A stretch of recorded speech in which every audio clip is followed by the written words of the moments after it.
আজকের সকালটা আমার জন্য এতটাই খারাপ কাটবে আমি কোনোদিন ভাবতে পারিনি। বরমশাই গিয়েছিল জমিতে কাজ করতে, আর শামুকের পাটা অনেকটাই কেটে গেছে। তাই আমাকে দেখাচ্ছিল, আর আমি তোমাদের সামনে সেটা শেয়ার করতে পারলাম না।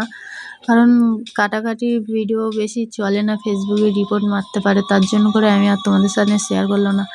আর এই ঘরটা আমি একটু একটু করে আমার ভিডিও করার টাকাতে নিজের হাতে সাজিয়েছি ভিডিও করার জন্য। সত্যি সোশ্যাল মিডিয়া আমাকে যা দিয়েছে, আমি এই সোশ্যাল মিডিয়ার কাছে কৃতজ্ঞ।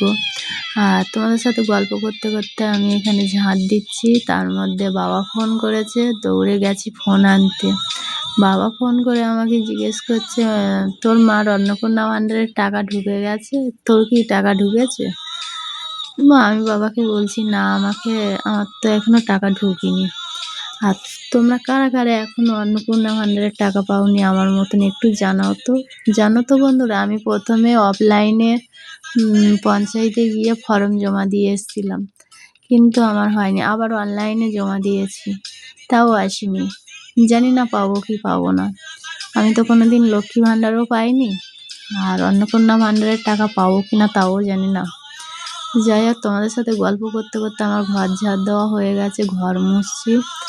আর এই ঘরটা আমি একটু একটু করে নিজের হাতে সাজিয়েছি আমার মনের মতন করে। আর এই জায়গাটায় আমি বেশি ভিডিও করি। আর ঘরটা আমি সকালবেলা একবার মুছে নিই, ফের সন্ধেবেলা গিয়ে মুছি। আর দেখো, পাকার ঘর আমাকে মুছে ফেলেও এখনো পর্যন্ত আমার ঘর, রান্নাঘর লেপা পোছা করে গোবর দিয়ে খেতেই হয়। আর এই উনুনটা আমি নিজে হাতে বানিয়েছি। যখন আমি উনুন করতে পারতাম না, তখন লোকে আমার বানিয়ে দিত আর কত কথা আমার বলে যেত। তাই আমি নিজে নিজে ইউটিউব দেখে দেখে শিখেছি। দেখো, মাটির জিনিস যেভাবে গড়ে তুলবো সেভাবে গড়ে উঠবে। আর তাই আমি সুন্দর করে নিজে হাতে তৈরি করেছি এই উনুনটা।